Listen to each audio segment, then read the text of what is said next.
Muy buenos días, estimado primero Ancla. Nos volvemos a encontrar, ¿cierto?, en esta segunda clase, digamos, por decirlo de alguna manera, para seguir comentando, ¿no? Y conversando respecto de lo que es justamente el Estado. ¿Ya? La clase pasada nosotros habíamos analizado ciertamente eh, este origen teórico del Estado a partir del pensamiento aristotélico, un poco de esta necesidad, ¿no? Que en el fondo nos lleva a agruparnos, nos lleva a crear instituciones, ¿ya? Todo tipo de instituciones, desde la familia hasta el Estado, ¿ya? Con esta larga evolución, ¿cierto? Eh, y terminamos siendo el corazón justamente de la clase, entendiendo lo que era el Estado, lo que implicaba un análisis, ¿cierto?, de este concepto. Y terminamos la clase pasada, ¿cierto?, con todo lo que fue el análisis del concepto de nación y lo que eso también conllevaba, ¿ya? Hicimos una comparación respecto de lo que era el Estado con la nación y además cerramos, ¿cierto?, nuestra clase pasada con el sinónimo de lo que implica el concepto de nación. Bueno, lo que vamos a ver hoy, lo que vamos a ver en esta clase, se remite a la evolución, ¿cierto?, que tuvo el concepto de Estado a lo largo del tiempo, ¿ya? Eso es lo que vamos a empezar a ver ahora, o sea, todo este análisis del Estado, ¿ya? Desde el mundo antiguo, justamente vamos a partir con Grecia, con viejos conocidos, digamos que algo hablamos de ellos en el semestre anterior, ¿ya? Y bueno, hasta el mundo contemporáneo, ¿no? Y nos vamos a detener justamente luego a volver a analizar este concepto de Estado y a profundizar, lógicamente, en cada una de los elementos propios del Estado y característicos del Estado. Entonces, vamos a la diapositiva posterior al concepto de nación, donde dice mundo antiguo, Grecia, filosofía y política, ¿cierto? La primera idea, ¿cierto?, es que, bueno, tanto Grecia como Roma ya constituyen la base de la cultura occidental de la cual somos herederos, eso lo tenemos bastante claro, lo analizamos bastante el semestre pasado, trabajamos en Cook, nuestra primera evaluación también consistió justamente en ello, ¿ya? Y el mundo antiguo nos aporta, sin lugar a dudas, los pilares, ¿ya? Los pilares de nuestra cultura occidental, de nuestra civilización occidental propiamente tal, ¿ya? El primer, vamos a ver solamente filósofos socráticos, no vamos a ver más hacia atrás, porque buena parte que son los pioneros, digamos, en esta cultura cívica. Y el primero que vamos a analizar, y por favor pongan mucha atención, es justamente Platón, ¿ya? El, eh, el discípulo, ¿cierto?, de Sócrates, ¿no? Y dice Platón, fíjense en sus dichos, ¿no? Dice que el hombre aislado no puede ser ni bueno ni sabio, ¿ya? Necesita de la comunidad política para vivir, ¿ya? O sea, eso es lo que establece justamente Platón, y de aquí podemos inmediatamente entregar dos ideas esenciales. O sea, eh, eh, el hombre aislado no puede vivir en el fondo, ¿ya? Si nosotros nos ponemos a pensar, profe, y bueno, ¿qué pasa con los ermitaños? Bueno, los ermitaños, veamos qué porcentaje de la población alcanzan en el mundo, y le aseguro que no alcanza el 1%, ¿ya? Aquellos que no quieren vivir no quieren vivir del sistema, viven en la montaña, apartados, ¿cierto? Sin que nadie los moleste. Bueno, eh, dice Platón que las personas, ¿no? El hombre en particular, ¿cierto? No es ni bueno ni sabio porque necesita de la comunidad política. Las personas necesitamos organizarnos de alguna manera, ¿ya? Necesitamos esta suma de relaciones, ¿cierto? Necesitamos ordenar nuestro comportamiento, necesitamos estos valores también, ¿por qué no decirlo? ¿Ya? La norma está impresa, tiene implícito un valor, eso está súper claro, defiende un valor. ¿Ya? Y no se asusten con este concepto de comunidad política o de política, ¿no? Porque en el fondo el concepto de política justamente habla de la gestión, ¿no? Y cuando hablamos de gestión, ya hablamos justamente de un conjunto de acciones que tienden, ¿cierto? O pretenden tener un propósito, ¿ya? Tienen un objetivo, ¿ya? Eso es importante, ¿ya? Se habla mucho de gestión, ¿no? En estos tiempos, ¿ya? Bueno, aquí tenemos la comunidad política justamente para vivir. Ahora ustedes tienen que pensar de todo lo que nosotros pudimos haber visto el semestre pasado, de cómo la polis en Grecia, ¿ya? La importancia que tenía la polis en Grecia para los griegos justamente, ¿ya? Entonces, bueno, tenemos como que centrarnos un poquito en el contexto, ¿no? Tanto en Platón, tanto en Aristóteles, ¿cierto? Acuérdense que Aristóteles fue capaz de describir justamente las constituciones de las polis más importantes, por lo menos las que tenía cercanas a Atenas, po, ¿ya? Entonces, eso hoy por hoy es muy complicado, es súper complejo, ¿ya? Bueno, sigamos con Platón. Dice, cada hombre tiene una misión en la vida, ¿ya? Por lo que el Estado es una institución educativa, ¿ya? Los ciudadanos tienen una función que se dirige al bien de la comunidad. ¿Por qué se referirá Platón a que el Estado tiene un fin educativo?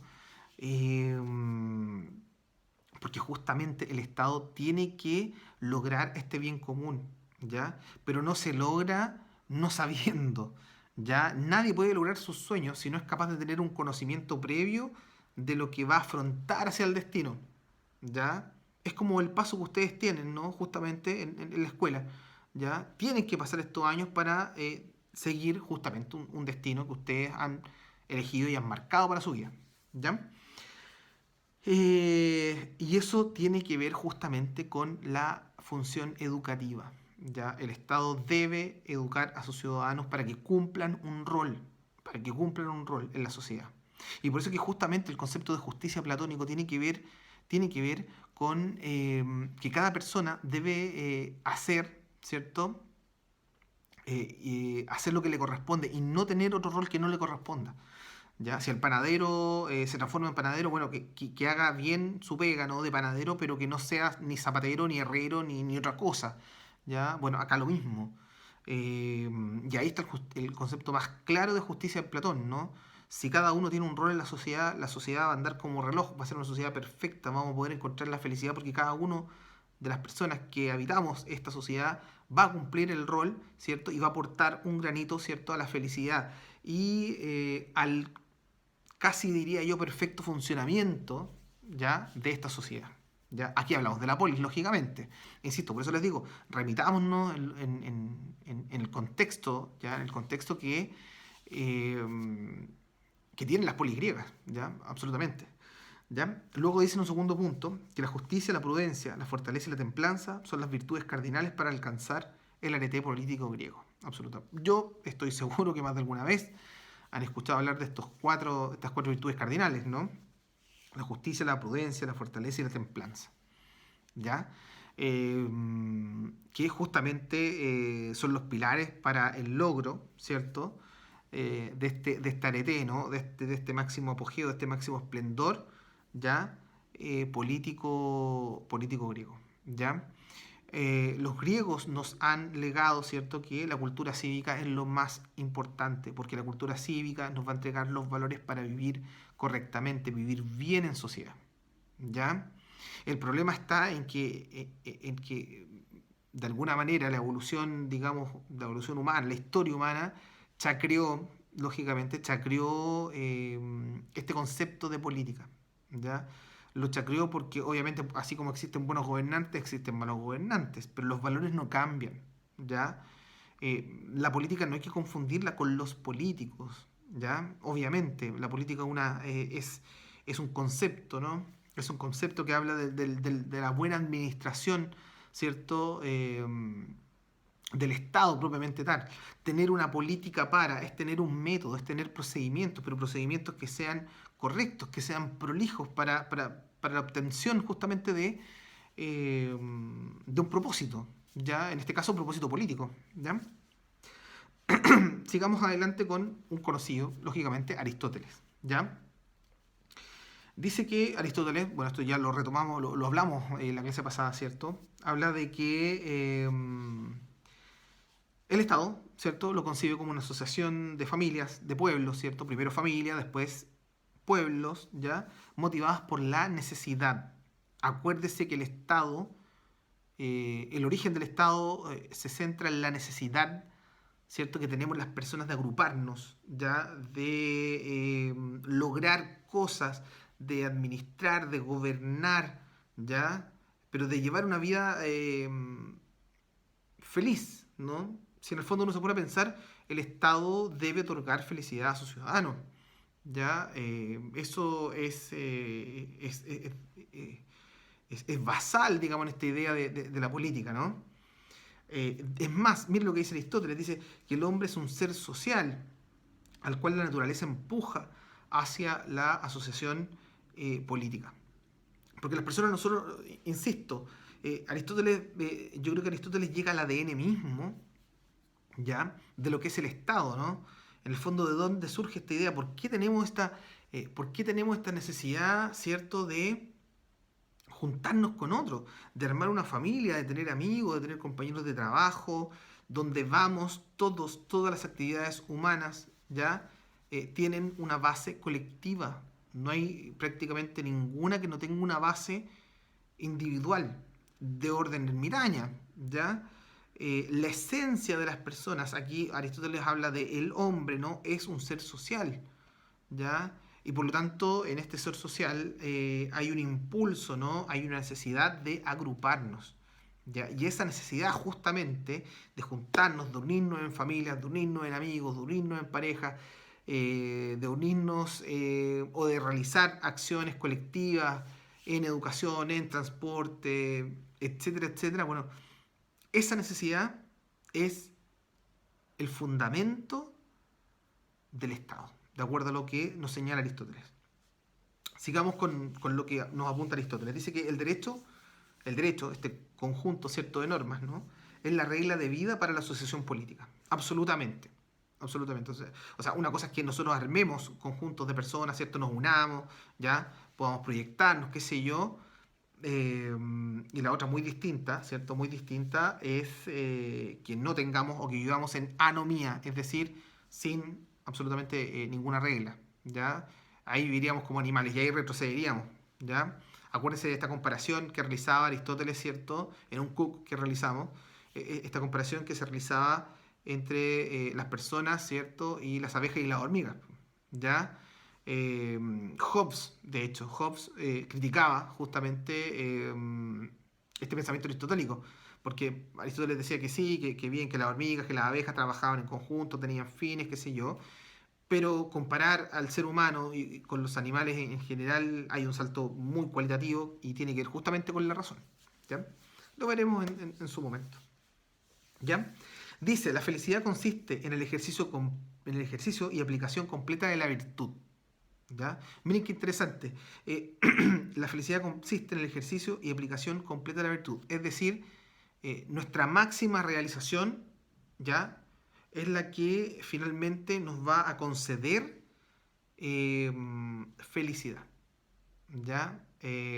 Y claro, no deja de tener razón. Cuando uno logra sus propósitos en la vida, ¿no?, los sueños que uno tiene, por supuesto que eso nos entrega felicidad. Y también, atajándole un poquito lo que nos dice Platón, ¿no?, también nos entrega un rol, ¿ya? Un rol dentro de la sociedad, un rol dentro de la familia, un rol, ¿cierto?, respecto de todas las comunidades que nos rodean, ¿ya?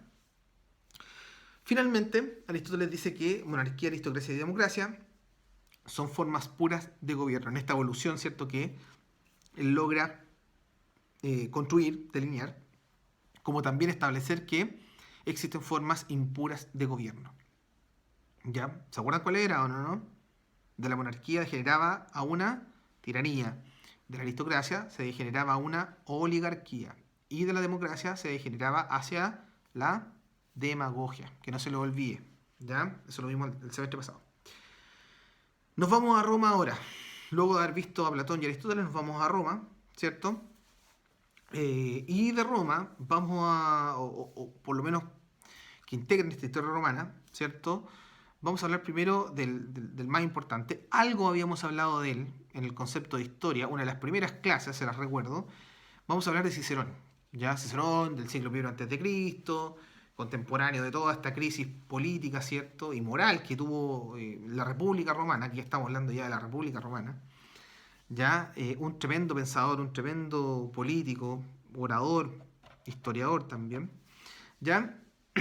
Y Cicerón nos dice lo siguiente. Dice que el Estado es una multitud de hombres ligados por la comunidad, por el derecho o a través del derecho y de la utilidad para un bienestar común. ¿Ya? Miren lo que nos dice Cicerón, es un concepto muy actual. Si usted se da cuenta de línea, ¿no? Lo que nosotros habíamos visto en la clase pasada, ¿ya? Habla de un conjunto de hombres, de personas. Habla de que esta comunidad está ligada por el derecho, absolutamente inseparable, ¿no? ¿Ya? Y que además tiene un fin, que es el bienestar común.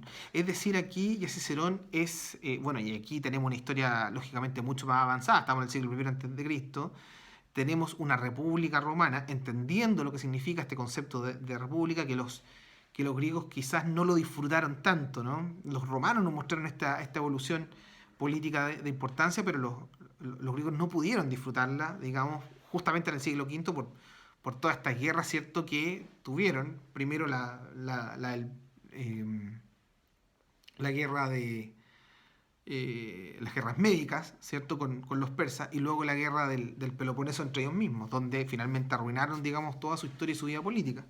¿Ya? Entonces, Cicerón vive en otra, digamos, en otra faceta. Estamos hablando que vive muchos más siglos, ¿no? Anteriores. El más cercano, digamos, lo teníamos Aristóteles en el siglo IV y este es del siglo I antes de Cristo, con un sistema político mucho más maduro, mucho más avanzado. ¿Ya? Y delinea justamente ya conceptos un poquito más modernos, ¿no? Sienta las bases de este concepto moderno del que hablábamos la semana pasada, ¿ya? Y el segundo punto dice que la salud del pueblo está en la supremacía de la ley, ¿ya? Es decir, el bienestar de toda la población, ¿no? Se centra en la supremacía de la ley, es decir, que la ley tiene que ser más fuerte, tiene que estar sobre las personas, ¿ya? Y que de ello depende la salud. Cuando habla de la salud, obviamente se refiere no se refiere a enfermedades, ¿no? Entendámoslo como una metáfora. Cuando habla de la salud se refiere justamente a las condiciones, ¿cierto? Las mejores condiciones humanas, ¿cierto? Van a depender, ¿cierto?, de que la ley siempre esté por sobre las personas. Y eso es algo que tenemos hasta el día de hoy. O sea, no puede existir un mejor legado eh, del que nos presenta justamente Cicerón, ¿no? Ahora, algunas otras ideas, digamos, para terminar a Cicerón, ¿no? Dice que la virtud en la política es primordial. Absolutamente, y en eso estamos súper claros que la virtud, la prolijidad, el buen comportamiento, el buen accionar, las buenas intenciones tienen que estar. Ningún hombre debería tratar de obtener beneficio a costa de la ignorancia de otras personas. Y aquí habla justamente de, si lo trasladamos a la esfera aristotélica, estamos hablando perfectamente de los gobiernos impuros. Si usted se pone a pensar, obtener beneficio a costa de la ignorancia de otros, podemos hablar de tiranía, por supuesto.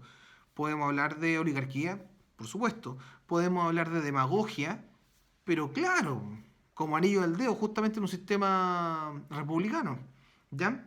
Dice que la libertad solo reside en los estados en los que el pueblo tiene el poder supremo. Es decir, se legitima el poder, se consolida el poder, ¿cierto?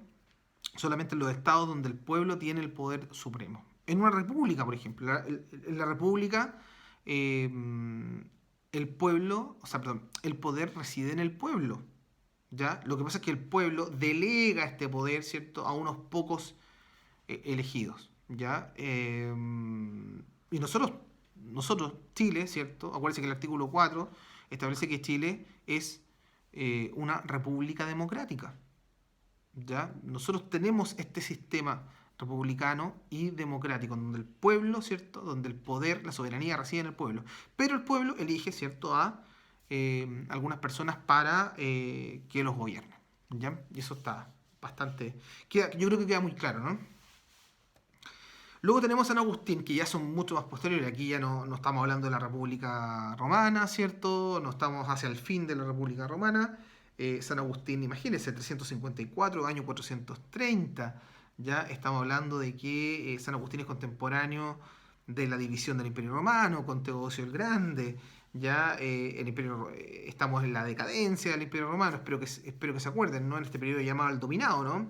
Que parte justamente en el año 235 hasta el 305 más o menos, todo lo que fue el siglo III. Acá ya tenemos a los bárbaros, ¿cierto? En los límites romanos, ¿ya? Y San Agustín, ya este sabio, ¿no? Porque no podemos decir otra cosa, nos dice que el Estado, ¿cierto?, es una reunión de hombres, ¿ya? Otra vez hablamos, primero partiendo por la figura humana, reunión de hombres dotados de razón y enlazados en virtud de la común participación de las cosas que aman, ¿ya? Obviamente hay un concepto mucho más romántico en esto, ¿no? Conjunto de personas que tienen razón, ¿ya? Y que están entrelazados, ¿no? Están unidos, ¿cierto? Por la virtud, ¿cierto? En la participación de las cosas que les gusta, que aman, ¿no? Y además dice que el Estado procura los bienes materiales y la Iglesia los intereses espirituales, ¿ya? Y acá, ojo con esto, ¿eh? Acuérdense que acá estamos ingresando en la supremacía de la Iglesia Católica en el Imperio Romano. Acuérdense que el único imperio que queda de pie posterior a la caída del imperio fue justamente el imperio espiritual, ¿ya? Entonces acá San Agustín realiza esta primera división y es súper importante entenderlo. El Estado procura los bienes materiales, lo tangible, lo que en el bien común, ¿cierto?, habla de estas condiciones materiales. Pero la Iglesia es la encargada de los intereses espirituales, ¿ya? Ojo con esto y aquí una distinción, porque nuestra Constitución dice que esta máxima realización es material, pero también es espiritual. Pero ojo, no es espiritual porque porque tenga que ver con una religión. No, es espiritual porque tiene que ver con lo intangible. ¿Ya? Cuando habla de bienes espirituales, hoy en nuestra Constitución habla de bienes intangibles que no se pueden tocar. ¿Ya? Habla de los servicios, por ejemplo, la educación, la salud, el transporte, etcétera. Esos son los bienes espirituales que hoy ya tienen vinculación con el concepto de bien común de nuestra Constitución. Así que atentos con esa distinción, porque acá hablamos de un contexto histórico a partir de lo que dice San Agustín, pero hoy hablar de lo espiritual, ya, ojo, no tiene que ver con religión, tiene que ver con este conjunto de condiciones intangibles, ya, intangibles, es decir, servicios, ya, servicios que obviamente nos producen eh, plenitud humana, ¿no? ¿Ya? A eso se refiere. Bueno, sigamos con San Agustín. Dice que la ciudad de Dios está por sobre la ciudad del hombre. Lógicamente marca este poder espiritual por sobre el temporal. Dice que el infierno está empedrado de buenas intenciones, porque lógicamente se entiende que la caída del imperio romano estuvo sujeta a muy malas decisiones y a un montón de pecados prácticamente, no diría capitales, sino que de manejo, de corrupción, ya, y refleja justamente a ese infierno, ¿no? Esas buenas intenciones que estaban marcadas con un montón de debilidades humanas y de malas gestiones, ¿ya? Y finalmente dice que la ley ha sido dada para que implore la gracia, ¿ya? Y aquí como que por primera vez se une este concepto humano, ¿no?, de la ley, ¿ya? Con lo divino, porque en el fondo la ley, como está sujeta a valores, nos va a otorgar tranquilidad, mesura y esta gracia de la cual se refiere San Agustín, ¿ya? Bueno, espero haber sido claro con este mundo con este mundo clásico, ¿no? Greco-latino. Vamos a pasar ahora al mundo medieval, ¿ya? Y el mundo medieval obviamente está bajo la supremacía de la Iglesia Católica, ustedes lo sabrán, acuérdense de la Inquisición, acuérdense de esta verdad, ¿cierto?, desde la filosofía escolástica, ya acá tenemos la primacía de la Iglesia, como dice la presentación, ¿cierto?, la primacía de la Iglesia sobre el poder político de los estados. Y eso está más que claro. Por lo tanto, los conceptos del Estado van a tender a ser muy distintos en esta época teocéntrica. Vamos a analizar solamente a los últimos dos, ¿cierto?, que es Santo Tomás y Marsilio de Padua, y vamos a terminar con esta sesión. Santo Tomás, ¿cierto?, nos dice que el fin del Estado es el bien común, ¿ya? y moralizar a la población. ¿Ya? Este bien común, ¿cierto? En donde el Estado nos debe proveer, ¿cierto?, de lo material, al igual como lo planteaba San Agustín, pero además el Estado debe moralizar a la población. Y esto está íntimamente ligado, ¿cierto?, con los valores, no valores universales, sino que valores cristianos propiamente tal, por esta misión que tiene la Iglesia y que respalda en el fondo todo tipo de decisiones que también el Estado tomaba. Acuérdense que acá estamos en el mundo feudal. Acuérdense que ya apareció el Islam, por ejemplo. ¿Ya? Estamos hablando del siglo XIII, ya Santo Tomás. Siglo XIII, en donde nos estamos desprendiendo recién del feudalismo, ¿ya? Y estamos descubriendo estas nuevas tierras, ¿cierto? Nos están abriendo los cruzados, ¿no? ¿Ya? Dice que en la ley radica la responsabilidad de coordinar el bien común. Absolutamente. La ley no es tan solo decir lo bueno y lo malo, sino que también implica procedimientos. Y eso es muy importante, porque la ley sí establece procedimientos. Ojo con eso. Y dice que el poder político pertenece por derecho natural a la comunidad. ¿Ya? Es decir, que si bien un rey puede tener el poder, es la comunidad, ¿cierto?, la responsable, no de las decisiones que toma el rey, sino que de mantener esta armonía del Estado. ¿Ya? Eh, Ahora, hay un derecho natural, por cierto, porque pueden suceder muchos reyes, ¿no? Muchos gobernantes, y el pueblo siempre, en el fondo, va a ser esta garantía y este respaldo que va a tener el Estado. ¿Ya? Dice además Santo Tomás que es natural que el hombre viva en sociedad, algo que veníamos hablando ya desde Aristóteles, ¿ya? Y que la ciudad constituye entonces la comunidad perfecta, ¿ya? Les recuerdo que acá, ¿cierto?, justamente nos estamos desprendiendo, ¿no?, de esta sociedad feudal, y estamos recién constituyendo pequeñas ciudades que se están alejando, ¿cierto?, de esta normativa feudal, de este contrato del señor con el vasallo. Espero que se acuerden porque lo vimos el semestre pasado. Y el último teórico que vamos a analizar es Marsilio de Padua, ¿ya? Del siglo XIII y siglo XIV, ¿ya? Él nos establece que el Estado es creación humana, ¿ya? Y eso es muy importante de advertirlo, ¿no? El Estado es imposible entenderlo como una creación divina, ¿ya? El Estado es una creación humana, es una institución creada por y para las personas, no hay discusión en ello. Y dice que su fin es que las personas logren una verdadera realización, ¿ya? Y eso es de o posee ciertamente una gran certeza, ¿no? Todas las personas quieren sentir un grado de identificación con el Estado en la medida que el Estado les permita ya lograr este conjunto ya de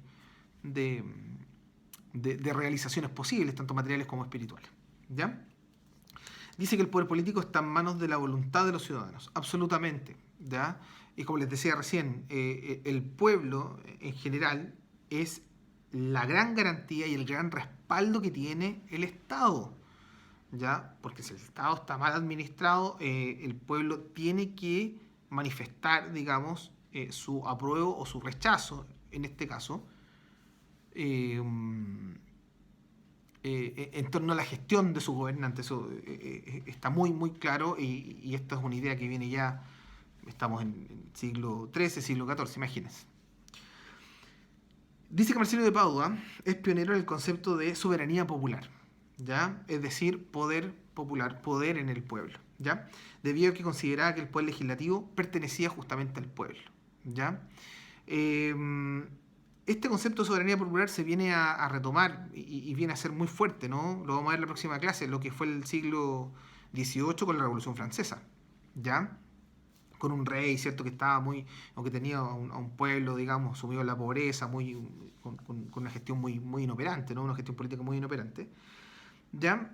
Si nos ponemos a pensar que lo que dice Padua, ¿no?